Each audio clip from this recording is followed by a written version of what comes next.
good evening. Thank you for joining us on Weekend File. Our apologies there for the interruption of the ongoing PDP National Convention happening in Ibadan. Of course, we'll keep you updated with proceedings as they unfold. In the meantime, while the PDP members are trying to invest for new leaders for the National Working Committee, it is harvest time again. I'm talking bumper harvest this time across the country. And good news, prices of food items have dropped significantly. Families are reclaiming hope in the market prices as they experience a measure of relief as food prices continue to decline across major markets. Now this, many say, is already easing household strain. Some economists attribute this recent development to certain factors, from seasonal harvest to improved supply chains and targeted government interventions. In addition, statistical base effects and the National Bureau of Statistics' recent rebasing of its inflation basket to better reflect actual consumption trends have also contributed to the fall in food prices, particularly in the northern and middle belt areas. The harvest season increased the availability of foods, therefore elevating market pressures. There are different sides to the coin, though. Reports say some farmers are not happy with the situation. On the flip side, consumers are happy, and some vendors in some markets are not reflecting the drop in prices. Well, as the federal government continues to push its interventions in ensuring food security and agricultural sustainability across the country, there are concerns for sustainability of these efforts. So tonight, on Weekend File, the conversation will focus on the fallen food prices, the harvest paradox.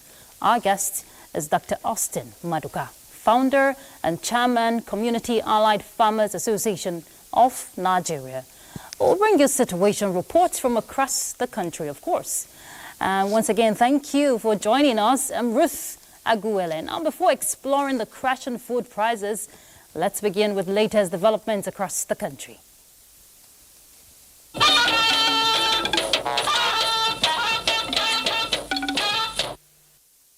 President Bola Ahmed Tinubu has assured that his government will continue to work towards achieving sustainable peace in Plateau State and the country. President Tinubu stated this in a message to the defection of political bigwigs from other parties to the APC in Jos. Indeyang Adeyaba Gang reports. It was a gathering of APC party stalwarts across Nigeria who converged on the polo field to receive defectors from PDP, Labour Party, PRP, ADC, and NNPP. Among the defectors are Lateb Dabang, the Director General Campaign for PDP during the 2023 elections, along with former Senator Stephanus Gyang, Dr. Patrick Dakum, governorship candidate for Labour Party, with current member House of Reps Daniel Asama, Alfred Dabwan, governorship candidate of the NNPP, and others from PRP and ADC along with their supporters. They were received into the APC by the national chairman of the APC, Professor Nentawe Yilwada. President Bola Ahmed Tinubu, represented by the President of the Senate, Godswill Akpabio, described the defectors as political bigwigs that will bring about the needed change in the state. We are calling on God Almighty to help us at the center to bring peace to the Plateau. Any person that wants to rule Plateau must be somebody committed to peace. We have enough manpower that can win the central zone, can win the southern zone, can win the northern zone, and win emphatically. Coming to APC will now be to cause the progress so that every labor we have done will not be in vain. This is a moment that we have arisen as a people to stand with Mr. President. They promised to mobilize the grassroots ahead of 2027 elections in Jos, Indeyang and Abuja. NTA News. The People's Democratic Party has expelled Ayo Fayoshe, Yesam Wike, Samuel Anyanwu, and 7 others over anti-party activities and breach of party constitution. The report. The 2025 elective National Convention of the People's Democratic Party (PDP) underway The party has taken a bold step in what the party leaders described as the PDP's effort to rebuild ahead of future national contests. The motion, which was unanimously accepted, saw the official expulsion of the Minister of the FCT, Nyesom Wike, former Governor of Ekiti State, Ayo Fayose, Samuel Anyanwu, and 7 others over anti-party activities and breach of the party's constitution. We are holding this convention. You can see the atmosphere of happiness, exhilaration, and politicking. We are here to defend democracy. Without PDP and other opposition parties, there is no democracy. The party has also dissolved the Imo, Abia, Plateau, Enugu, Rivers State Executive Council. With the absence of the Independent National Electoral Commission, INEC, the party moved to continue with the conduct of the election under the provision of the party's constitution. Meanwhile, in the interim, the Board of Trustees of the People's Democratic Party, under the leadership of Senator Adolfo Swabara, has endorsed the conduct of the convention while rejecting a purported report of the BOT Reconciliation Committee recently being circulated in some sections of the media with regards to suggestions for a caretaker committee for the party. The federal government has flagged off the 2025 to 2026 wheat dry season famine in Borno State, targeting 80,000 farmers across 16 states.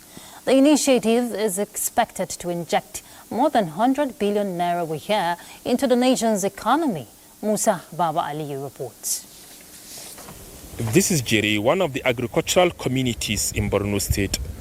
It boasts vast arable land suitable for year-round farming activities. The community hosted the flag-off of the 2025-2026 wheat farming. The program falls under the National Agricultural Growth Scheme and Agro Pocket Initiative, jointly financed by the federal government of Nigeria and the African Development Bank. The Minister of Agriculture and Food Security, Abubakar Kyari, and the Borno State Governor, Professor Babagana Umar Zulum, jointly flagged off the commencement of the program. 80,000 farmers who will cultivate 40,000 hectares of wheat are being supported with inputs at subsidized prices. For the current 2025-2026 season, the program is targeting 80,000 registered farmers with an expected output value of approximately 160 billion naira. Borno State is expected to cultivate 3,000 hectares through 6,000 farmers. The state governor stated that farmers are benefiting from the available security protection and are returning to their farms. Here in Borno State, wood cultivation is not just a program, it is a transformative initiative through targeted investment in irrigation, mechanization, quality inputs and extension services. The event here is not just a ceremony, but a clear indication that security and stability are gradually returning to farming communities, and Nigeria is advancing towards self-sufficiency in wheat. From Jere, local government area of Borno State, Musa Baba Aliyu, NTA News. The Nigerian Air Force air component of the Joint Task Force of Operation Fasang Yamma has achieved a major operational breakthrough following air interdiction missions conducted at the Sauri bandit camp in Safe local government area of Zamfara State. A statement by the Director of Public Relations and Information, Air Commodore Ehimen Ejodame, indicates that the mission was undertaken after comprehensive intelligence and surveillance operations confirmed significant terrorist activity and rustled livestock concealed on a high ground hideout used by the criminals as both a defensive position and a logistics hub. Acting on this intelligence, the air component executed multiple coordinated strike passes on the identified targets, achieving direct hits that dislodged surviving terrorists attempting to flee into surrounding vegetation, where they were subsequently tracked and effectively engaged. In a related development, troops of 25 Task Force Brigade on routine patrol to secure communities around Damboa local government area of Borno State came under a sudden insurgent fire while returning from a successful patrol within the fringes of Sambisa Forest. The patrol team, which was led by the Commander, 25 Brigade, Brigadier General M. Uba, and comprised troops of 25 Task Force Brigade and members of Civilian Joint Task Force courageously fought through the insurgents' ambush with superior firepower, forcing them to withdraw in disarray and to abandon their mission. A statement by Acting Director, Army Public Relations, Lieutenant Colonel Apollinia Anele, says during the encounter, 2 brave soldiers and 2 heroic civilian joint task force members paid the supreme prize while on active service to the nation. While commending the troops for their gallantry, the Army High Command commiserates with families and associates of the deceased officers for their heroic sacrifice to the nation. The Army headquarters debunks the fake narrative going round in some media platforms alleging the abduction of the brigadier commander. The Chief of Army Staff, Lieutenant General Wadi Shaibu, Nigerian Army Medal, salutes the uncommon bravery, resilience and sacrifice of the gallant troops who have continued to operate in one of the most dangerous theaters of conflict on behalf of the nation. Nigeria's efforts in addressing security challenges and troubled sports across the country is yielding results and recognition of international communities. Well, this is coming as the International Human Rights Protection Service commended the progress achieved through the support of unconventional security forces like the Civilian Joint Task Force. The organization said Nigeria is doing great and needs to deploy more technologies in confronting the common enemies that are disturbing the hard-earned peace and stability of the people and governance.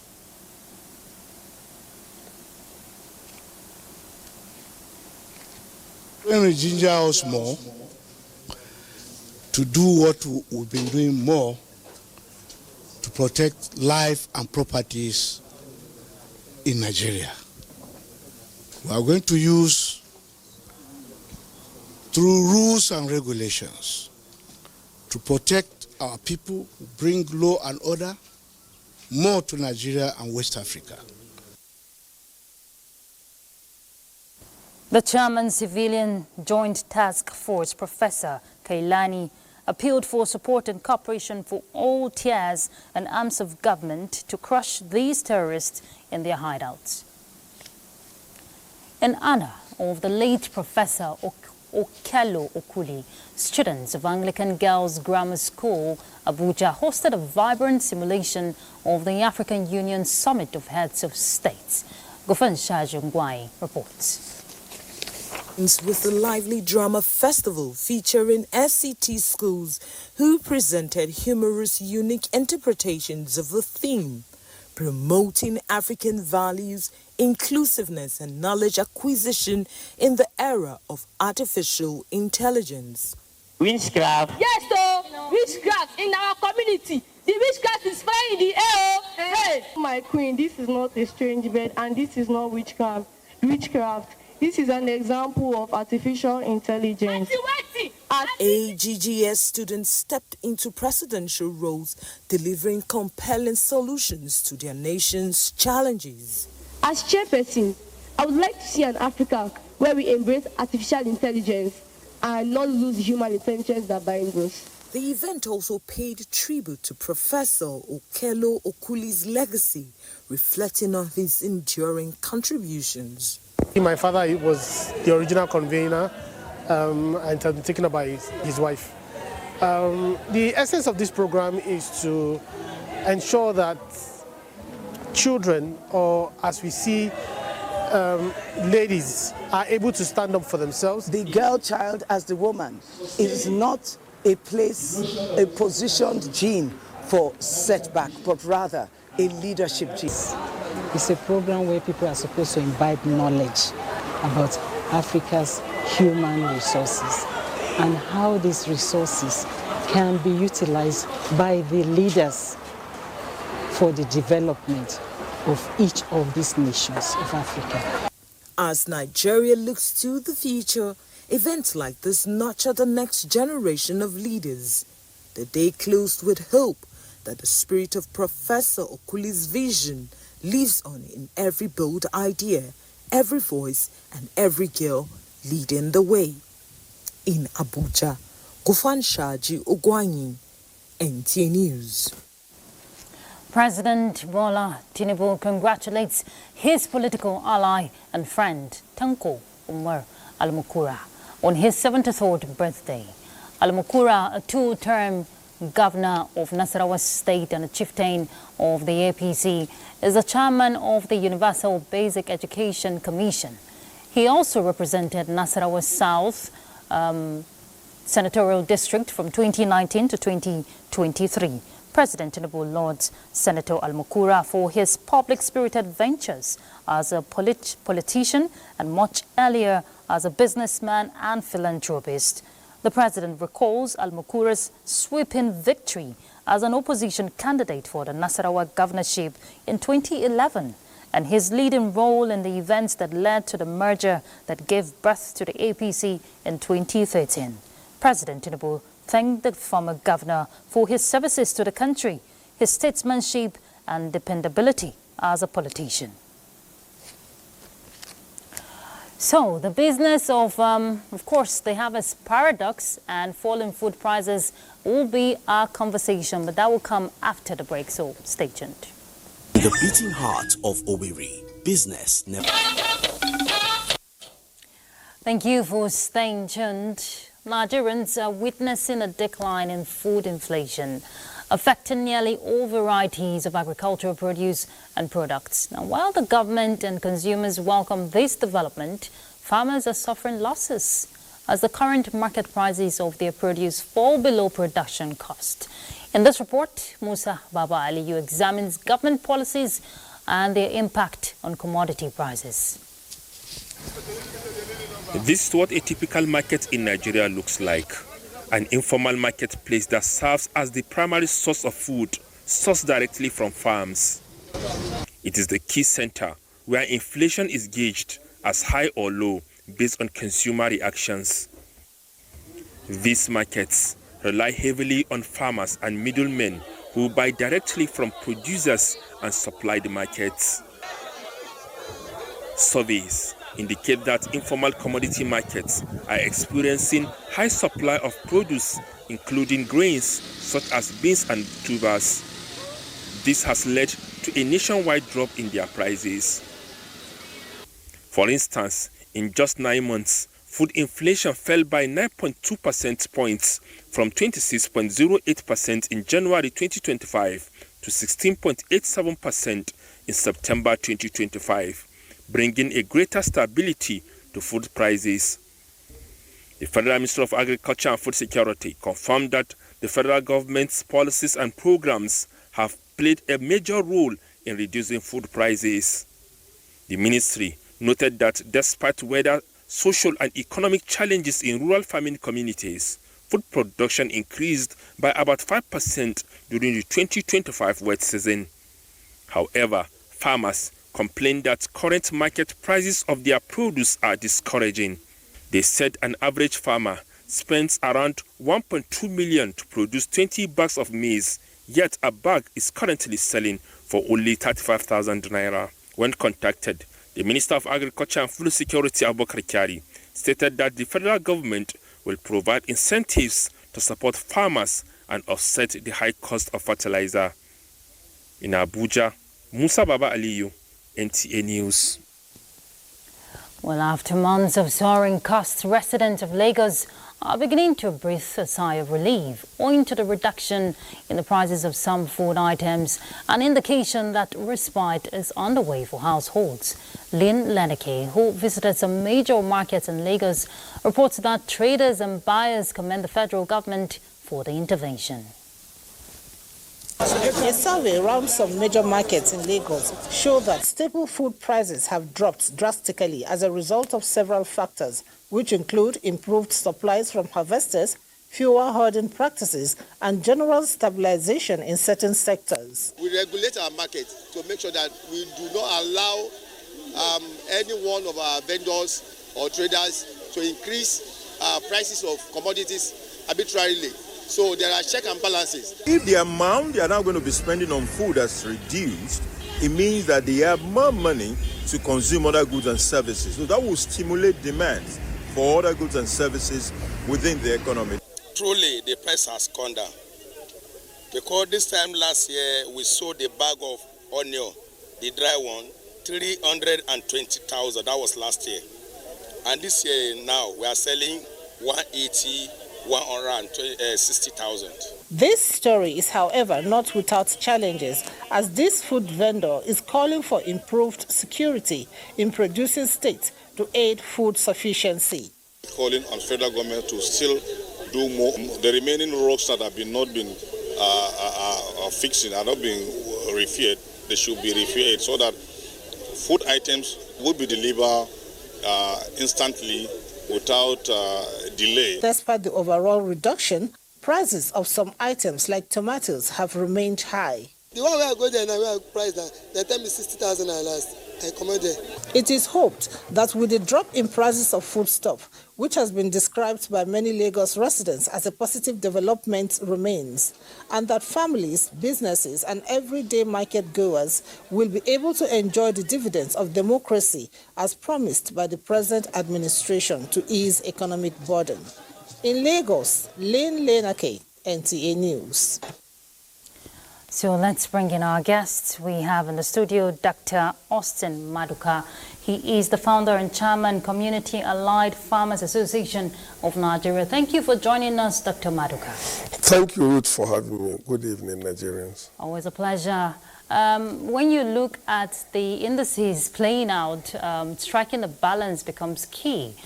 Based on the previous report we saw, farmers not getting the desired yield, from the cost of production, even though we're seeing the interventions by the federal government, and the result is the crash in food prices. How would you assess all of this? Usually by this time of the year, prices are usually going down because most farmers are harvesting. This is harvesting period for grain, mostly in the northern part of Nigeria. And usually by this time of the year, the prices usually go down. So we cannot just rely on that to completely say that food prices have gone down because this period now, mostly in the north, people are harvesting maize, people are harvesting beans, people are harvesting all manner of grains. And when they harvest, some of these farmers, some collect loan from their cooperative society, some collect loan from family and friends, and they need to pay back. So they need to sell whatever they can, get to pay back what they have collected as support to aid their farming. So usually this period is a peak period for fresh foods, and usually it's like that annually. So food prices annually by this time usually go down with intervention, without intervention. Farmers are always at this period harvesting and selling to make back, pay back what they've collected. And two, with some of the initiative that most people have adopted, especially the sack bag farming. Most families have farmed behind their backyards. The backyard farming initiative and what have you have also assisted in bringing, prices of these things down, very, very down. Because if you look at the tubers, for instance, most families, if you go now behind their compound, you see 20, 30, 50, 100 bags, sack bags, people have, planted yams. And so definitely prices must go down without intervention. Yes, if that's your opinion, Dr. Maduka, but based on reports we're seeing, the interventions are also yielding results. But I'd like to know from your perspective now, we're seeing, support, to these smallholder farmers, and we're seeing the disparity in some sections. How can all these interventions be sustained, going by the results we want to see play out? Actually, the government has done well in terms of interventions, but how many farmers really benefited from the interventions? That is the question we should be asking. Governments annually support farmers, but how many of these farmers assess these interventions?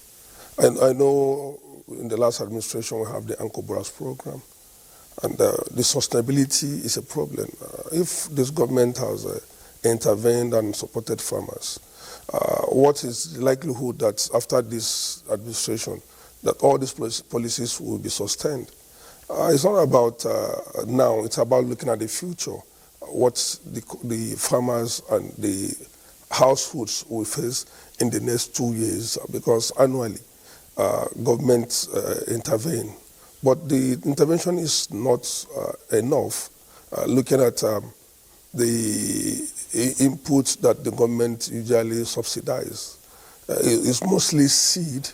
And then seed is not the only thing the farmers... Even fertilizer. The fertilizer is very, very... it's not affordable this season. The urea and the NPK, that is one of the major components of the farming agrochemical that the farmers use, is very expensive. But thank God some of our partners, our friends, who have introduced the organic fertilizer that has also reduced the prices of the synthetic fertilizer, and that have also helped. But sincerely, the intervention has not really gotten down to the downtrodden, especially the locals. We know that the government is trying, the government is providing interventions, but the interventions have not really gotten, to majority of the smallholder farmers who are those that have been feeding us as a nation. Okay, Dr. Maduka, we'll continue with the conversation. Let's take a break. We'll be back. Stay tuned. Thank you for staying tuned. Despite a bumper harvest, farmers in Kano and across northern Nigeria are counting their losses as the price of grains tumble. The crash is exposing deeper challenges from post-harvest waste to poor storage and fragile market networks. Yohana Suhasambaro takes us to Dawano Grain Market. Let's see that. At a glance, it looks like at good times in Kano markets, grains everywhere and prices dropping fast, but behind the abundance lies a silent worry among those who tilled the soil. For Malam Idris Fajankau, a smallholder farmer from Bunkure, what should have been a season of joy has turned into frustration. We bought fertilizer at a very high cost. Government should come to our aid. At Dawano market, the price of maize has dropped by almost half.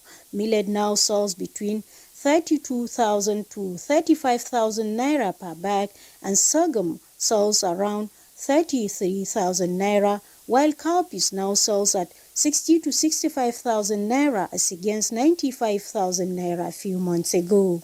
What is produced locally constitutes a majority of what people eat. So I think government should do all it could to encourage farmers by investing in agriculture, investing in the inputs, investing in companies that can be able to process this, and maybe establishing marketing boards that can be able to buy things from farmers at harvesting season and then be able to sell it not for profit. I know that the federal government have actually issued out a kind of support of about 2 million bags of fertilizer to smallholder farmers. As consumers celebrate cheaper food, farmers like Idris are counting their losses, a paradox of plenty that questions how well Nigeria's agricultural system rewards its backbone. In Kano, Yohana Suhasambaro, NTA News. So it's already been established that it is harvest season, and in Enugu, our correspondent Grace Wilson Izzy sought to know, or rather to find out, if there are processing and storage facilities that could absorb excess produce for the rainy days, and how the final consumer in Enugu benefits from the glut of produce in the state. And other parts of the southeast, perishable goods such as vegetables, tomatoes, cassava and yam are in high supply now, but the demand for these commodities are quite low, a situation some consumers blame on low purchasing power. orchestrated by present economic realities in the country. With a lot of interventions, a lot of aids to support the farmers by that project. So that has really led to a massive increase in cassava and the rice production within that value chain that the project is intervening in. Have harvest growth and all that, but we pray that what we have now is that farmers will be encouraged more to go to farm. That is why we have incentives from the government, soft loans and credit facilities to cushion this kind of effect that we have. Lack of processing and storage facilities in the region has been identified as a major setback. Many people got involved in production. There is massive bumper harvest to say, and some of these food items are perishable, and we have limited processing or storage facilities. Admittedly, prices of food commodities have crashed tremendously at the point of production, but with little impact at the point of delivery. In Enugu, Chris Wilson Eze, NTA News. All right, Dr. Maduka, the major concern from those reports we've seen is, having access, now I'm talking about the farmers, to, innovative storage facilities, ways they could be able to store this produce we're seeing go to waste. What would you recommend? The major challenge we have is in the area of what is it called, storage facilities. We have silos across the states, but some of these silos have not been working, some are moribund, and the government need to seriously look at that direction of intervening, in the area of food storage, which is a major challenge, like the perishable items they mentioned, like tomato, the veggies, and what have you, like the root and tuber, the cassava, the yam, which, is about 75% water content. If those things are not processed, it may go bad at the time you want to make use of them. So it's important that government create an enabling environment and also bring in private investors to create facilities for where people can store these things. I don't want to advertise for anybody, but presently we are discussing with one of the commercial banks in Nigeria to see how we can set up mobile facilities where people can store their grains, and then those grains can also stand as collateral for them, in terms of accessing facilities, to support their agricultural needs.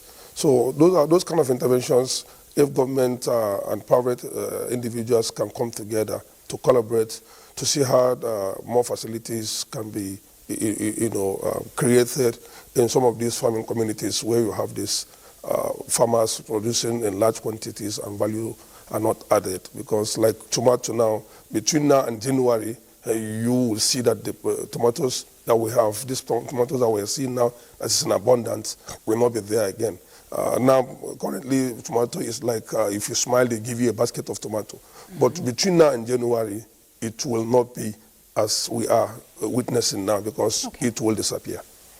Okay, I hope that when the youth had come, we go to the market and we smell, we get a basket of tomato for free, like you suggested. True, and we are encouraging farmers and families to go back to our days of farming behind our various backyards. Okay. Like now, most of the farmers have some of these things in their various homes. So, Dr. Maduka, the concern here, what about the role of the subnational, talking about state government? How can they come in while the federal government is playing its role? What can they also do to bridge these gaps we're talking about? Most of the states, especially in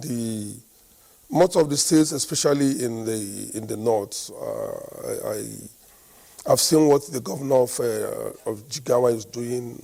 He's really doing wonderful. Also, I've seen what the governor of Enugu is doing. A lot of intervention is taking place in those states. And then some other governors. I've also seen the governor, I think, of Ekiti, of recent, what he's doing. The challenge there is most of these government support programs are not too publicized in a manner that people who are supposed to know about these things are not aware. And then when people are not aware of any program or any government policy, it becomes difficult to implement. So the government, I think the National Orientation Agency and the Ministry of Information should assist this government, to speak more of what the government is doing. And at the state level, the state commissioners of information and the state orientation agency should assist in speaking more of what the government is doing, because if people are not informed, they will be reformed. And associations like yours, do they work in synergy to help these farmers directly get access to this information? Yeah, on a little way we are doing that. We have a lot of channels where we communicate with our farmers. Currently, I don't also want to advertise for anybody. Currently, we are also working with the microfinance bank to see how we can also support them with little intervention, and then also support them with modern technology. Most of them have been trained in various sectors of the value chain of the agri-commodity. And then if there's any information, we have WhatsApp groups, we have Facebook pages, we have LinkedIn, we have different methods of these channels, in disseminating information to our members across the 36 states and FCT. And then we have umbrella bodies like the AFAN and the FACAN. Some of these umbrellas have various commodity associations coming together at the national level. Okay, Dr. Austin Maduka, I'm sure Nigerians just want to see this momentum sustained, talking about the fall in food prices. Thank you very much for coming on Weekend File. We do appreciate, and keep doing what you're doing from your end. Thank you, Ruth, for having me, and thank you, NTA, and good night, Nigeria. All right, so let's take a break. You want to check out your own bumper? Let's do that.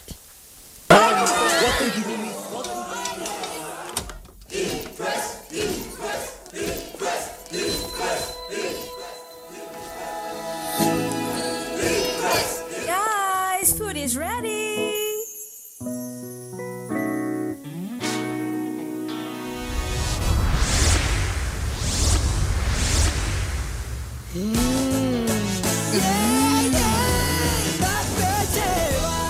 Cook to impress. Good, tasty food is worth living for. Worried about your oil every time you enjoy your favorite meal? Introducing Smart Balance. Smart Balance Rice Bran Oil is rich in Gamma Original. Golden Terra Smart Balance Oil reduces bad cholesterol.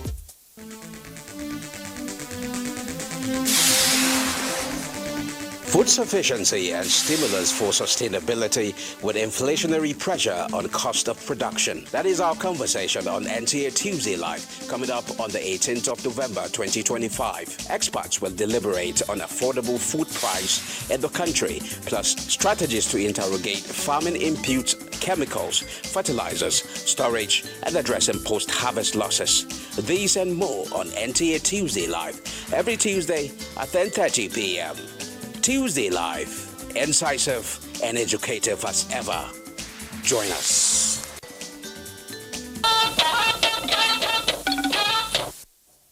Thank you for staying tuned. And reports just reaching us says Adamawa State Governor and Chairman of the People's Democratic Party 2025 Elective National Convention, Maduka, has disassociated himself from the position of PDP, expelling the Minister of Federal Capital Territory, Nyesom Wike, from the People's Democratic Party.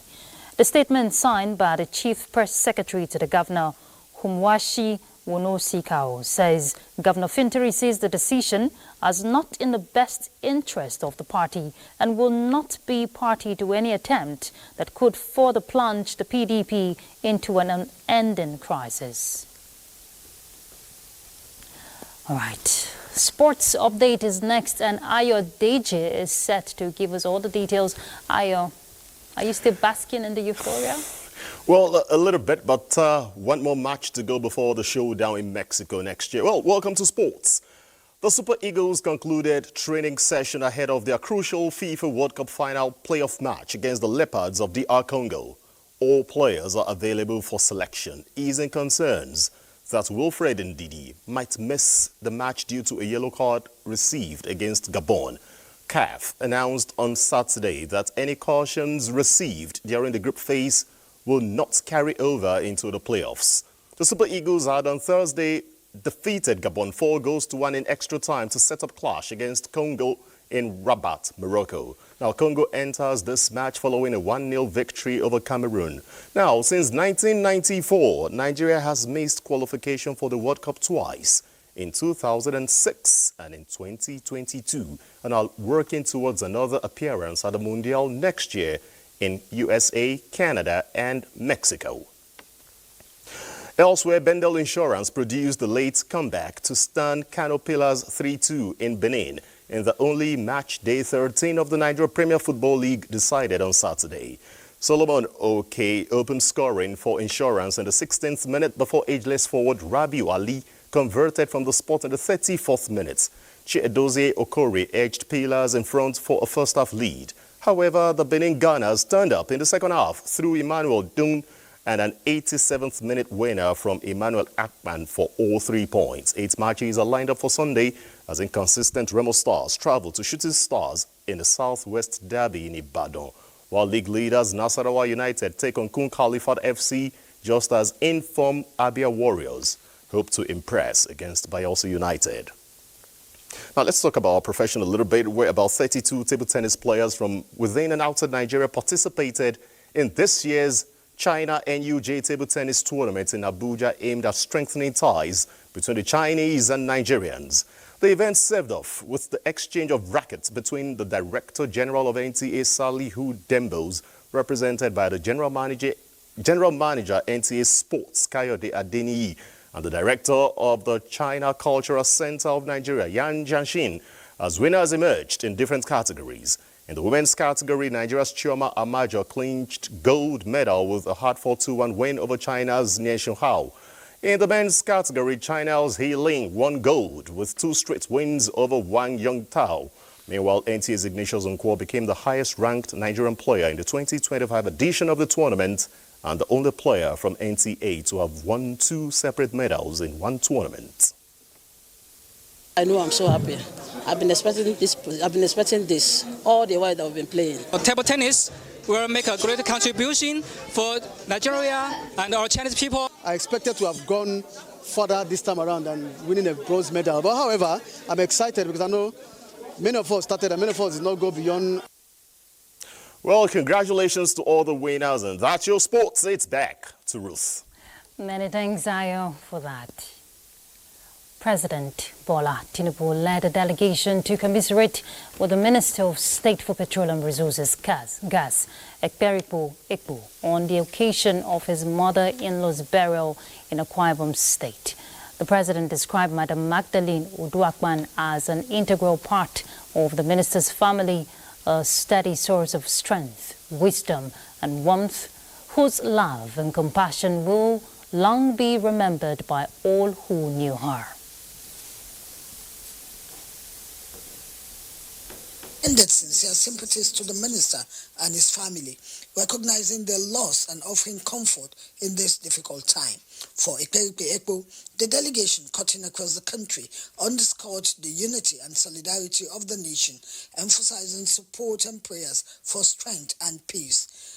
The convergence of top government officials reflects the administration's commitment to standing with its officials in moment of personal sorrow, demonstrating the spirit of compassion that binds Nigeria's leadership and people. Lydia Sampson, NTA News. Tomorrow, November 16, is International Day for Tolerance, a dedicated moment to reaffirm the collective commitment to peaceful coexistence, dialogue, and diversity in society. The day also highlights combating hate speech. The United Nations urges governments, schools, and individuals to reflect on building bridges between cultures and addressing challenges to peaceful coexistence.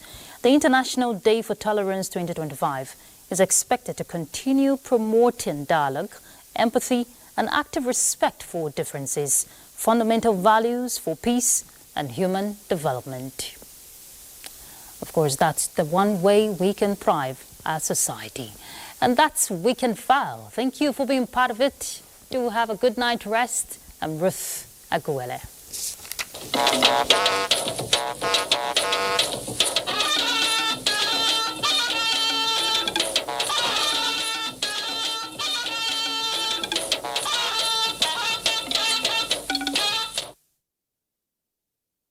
Dusk to dawn, 24 hours a day. NTA International